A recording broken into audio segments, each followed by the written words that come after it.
Hey, Sarah O'Kelly here with Skipper's Review TV on location at Complete Marine in Pompano Beach, Florida. I am with Ed Ruff from EC Ruff Marine, and we are once again working on a bow thruster. Last time it was a 28-foot Viking. The owner was told there's not really any way to put a bow thruster in, but EC Ruff Marine figured out a way, didn't you?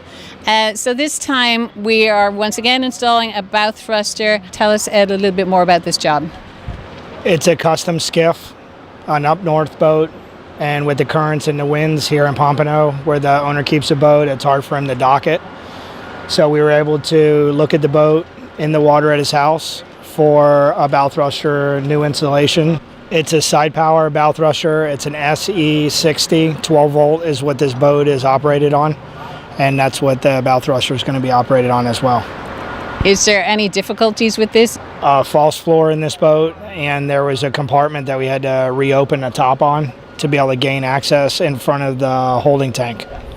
How old is this boat? Has he been looking for something like this for a while? What was the deciding factor on him getting this installed?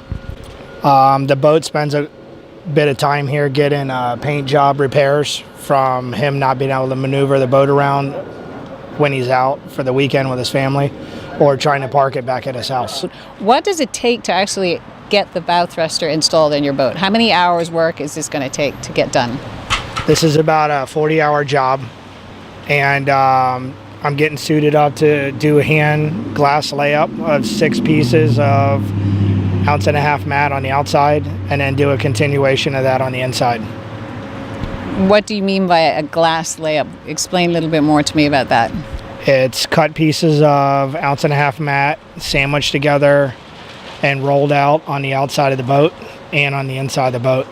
So the boat will be fully dried in by fiberglass and the 1.5 ounce material, resin. Sarah O'Kelly, Skipper's Review TV on location with EC Ruff Marine. Thanks for watching, and this time it was a bow thruster install on a custom boat.